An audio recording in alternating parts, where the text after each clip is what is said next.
The Ancestral Trail, Book 25, Fenrar, the Desert Stalker. First published by Marshall Cavendish, 1993. Based on a story by Frank Graves. Even as Cyrus lifted his finger to deliver the death spell, Richard sensed Golan's voice going through his mind. The words that free will also kill. Richard concentrated hard. Their names, spoken backwards 3 times, had freed them from the bubbles. Perhaps the same spell would work against Cyrus. "Cerise! Cerise! Cerise!" Richard yelled. Cyrus looked at Richard with a face as black as thunder. His finger quivered with the power of suppressed magic. Richard sighed inwardly. He had gambled and lost. Then he noticed that something odd was happening to the genie. Cyrus's limbs and features were shrinking inwards, as if someone had pulled a plug in the middle of his body. He shrank smaller and smaller, his frame imploding towards a glowing red disc that had appeared in the middle of his torso. The genie dwindled further and further, until he disappeared entirely. Then the red disc began to shrink, until it was a little more than a pin-sized ember. For an instant it hung in mid-air, then vanished, leaving only a wisp of orange smoke that drifted away across the room. Richard, Orcan, and Melek dashed through the door in pursuit of the landsman, who had been waiting a short way down the tunnel. When they heard what had happened to Cyrus, there was a loud cheer. Then, with Richard and Ronick leading the way, the group moved on. At the end of the tunnel, they burst out into fresh air on top of the mountain. Before them, in a wide natural bowl, lay the lake that fed Sorcerer's Falls. "There's one more pod at Wizard's Well," Richard told Ronick. "Do you know anything about the place?" "Only that it's in the desert, and guarded by a host of different beasts," Ronick replied. "We'll come with you." "No," Richard said without hesitation. "You head back to the Ancestral City and join Golan." Reluctantly, Ronick and his landsman bade the trio farewell. "What does the Book of Prophecies say, Melek?" Richard asked as he watched the landsman disappear in the distance. Melek flattened the tome and read the prophecy aloud. "Walking underneath the sun, do not fear the vision double. Do not waver, do not run. Falsehood now is not a trouble. Shifting shapes amid the sand, travail the 3 by Wizard's Well. A toothy welcome is at hand, to chink ajar the gates of hell." Well, Richard pondered, apart from a toothy welcome, it doesn't throw any light on the beasts that Ronick mentioned. It seems more concerned with deception, falsehood, and shifting shapes.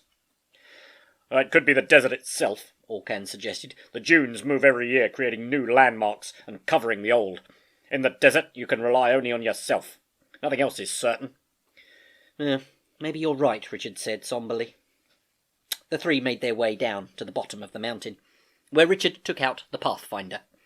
They followed its golden arrow through the last canyons of yellow stone peaks, until they arrived at the desert. It stretched far into the horizon, a rolling carpet of sand that broiled beneath a blazing sun. Every dune looked alike, as did the valleys that separated them. All that moved was the constant upwards shimmer of hot air. All that could be heard was the sound of the companion's own breathing. Gripping the Pathfinder, Richard stepped into the gritty landscape. Once in the desert, the trio's progress slowed to a snail's pace. The dunes were treacherous, their hard, sun-baked surfaces hiding slippery depths of sand. More than once they climbed a slope, only to have the ground give way beneath them, sending them slithering back the way they came. As they struggled, the sun blazed down on their shoulders and backs. Richard could feel the leather straps of his new armour biting into his flesh. Yet he found it surprisingly light to wear, and it did not seem to trap the heat at all. He was glad to have it. Danger could be lurking behind any dune.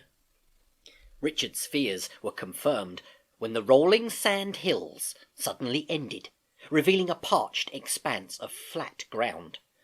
In the middle distance he could make out 3 figures moving towards them.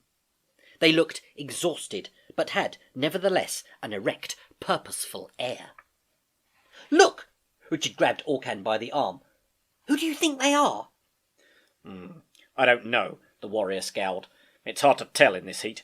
The haze tends to distort everything. Best take no chances. We'll walk in single file. That way we should show a smaller image. We might just go unnoticed." They bunched up in a line. Richard was dismayed to see their enemies do the same. He stared angrily at the indistinct blob that shimmered across the sands. "Get down!" he hissed to Orcan and Melek. They did so, and immediately their foe did likewise. Richard turned on one side to draw his dagger, and saw a mirror movement come from across the plain. A thought suddenly struck him. He raised an arm. So did one of the newcomers. He thrust his dagger in the air. His opponent did the same. Then Richard stood up. Over the sands, an indistinct figure rose to its feet. Richard sighed and sheathed his weapon, as did the man opposite. "It's okay," he told the others. "It's a mirage."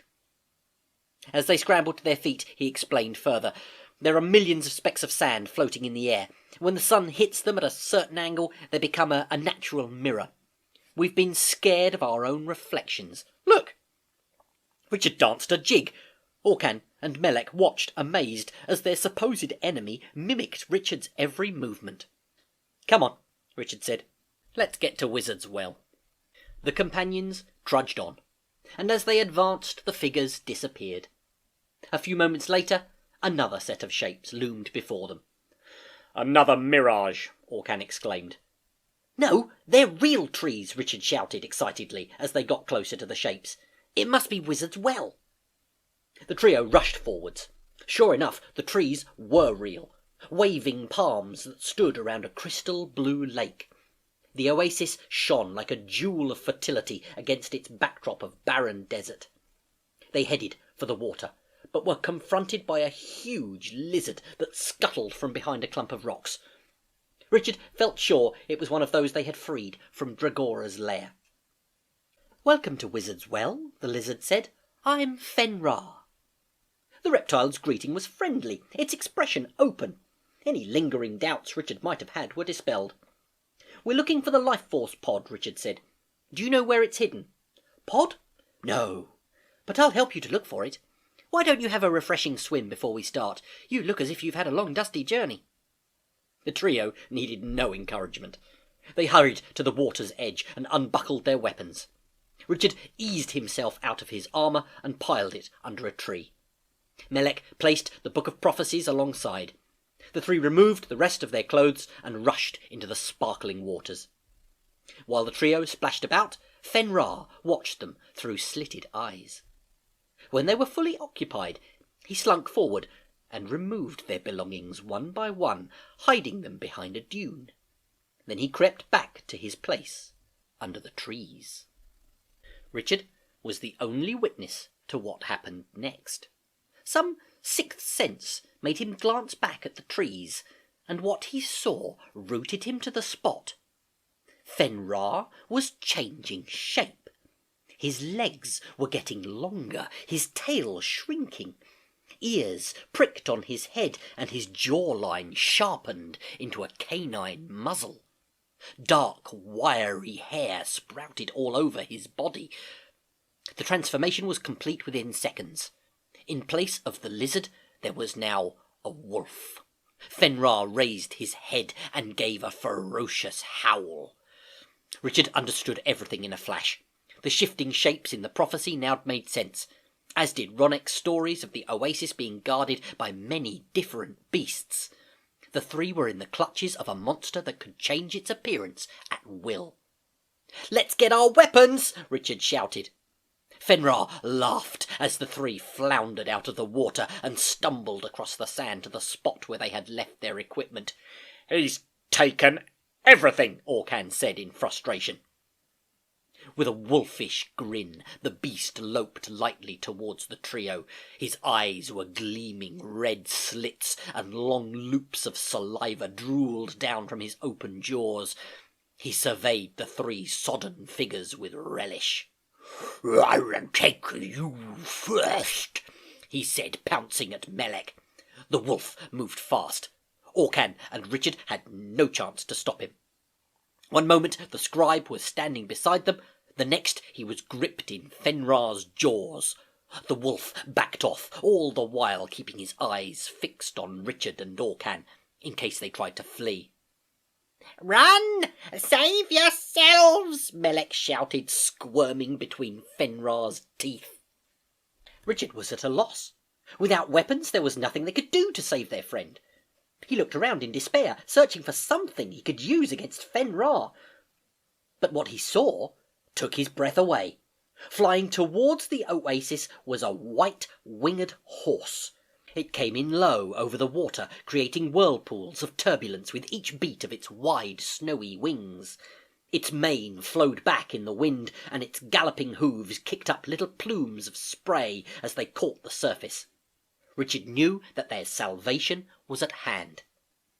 Fenrar, too, had seen the apparition. He bared his teeth in a snarl, then let out a ragged howl. Melek fell from his jaws. Ignoring his cuts, the little scribe scrabbled over to Richard and Orcan. For an instant Fenrar's eyes twitched in their direction, then turned to the approaching horse. As he did so, the wolf's legs and muzzle began to stretch. His body filled out, and hooves formed in the place of paws. Fenrar was becoming a winged horse. The white horse came in to land with the sun behind him, and Fenrar shielded his eyes against the glare and lunged with his hooves. But the white horse struck him with such force that Fenrar lost his balance. Then a torrent of heavy blows, the white horse smashed Fenrar to the ground. The trio watched with disbelief as Fenrar's inert body changed into a myriad of different shapes before disappearing completely. The white horse cantered over to Richard. "I'm Ravan," the horse said gently. "I'm glad I reached you in time. Golan's forces are almost ready. I have come to help you to complete your quest." "There's still one more pod to find here," Richard said urgently, "but Fenrar took all our belongings, including the pods I had." "Everything's hidden over here," Ravan said, heading towards a sand dune. The companions rushed to retrieve their belongings. After donning his armour, Richard took out the Pathfinder, and soon located the last pod. It was nestling amongst a mass of razor-edged palm fronds at the top of one of the tallest trees at the oasis. The trunk of the tree was covered in sharp, down-pointing projections. "Well, I'll get scratched to pieces climbing this," Richard said, glancing at the trunk's vicious surface. "Leave that to me," Ravan said. The horse flew above the tree, and, gripping the pod gently between his teeth, brought it down to Richard. Orcan and Melek whooped with joy as Richard held the purple pod in his palm. This was it. The last pod. His quest was almost over. "Well done," Ravan said. "Now, all of you, get on my back, and I'll take you to the Ancestral city." Richard, Orcan, and Melek clambered onto Ravan's back. Seconds later they were in the air, circling above Wizard's Well, and as they flew high above the ground, Ravan brought the trio up to date with news of the Underground's progress. Golan had rallied all his forces and was waiting only for Richard's return with the pods. There was also bad news. Armor, guardian of the common beasts, had been killed by Khazards before he was able to rejoin Brune and the rest of his troops. The Evil One was summoning his most powerful forces to the Ancestral city. His army would be bigger, stronger, and more terrifying than anything Golan's forces had encountered so far. Richard realized that his task was far from finished. On the horizon, the sky was darkening, with the first black clouds of night. Or was it night? Something deep inside told Richard that the darkness had more to do with the evil one than with any natural occurrence. For a while the three made sporadic conversation, then fell silent as they sped towards the ancestral city and to possible death in the final battle.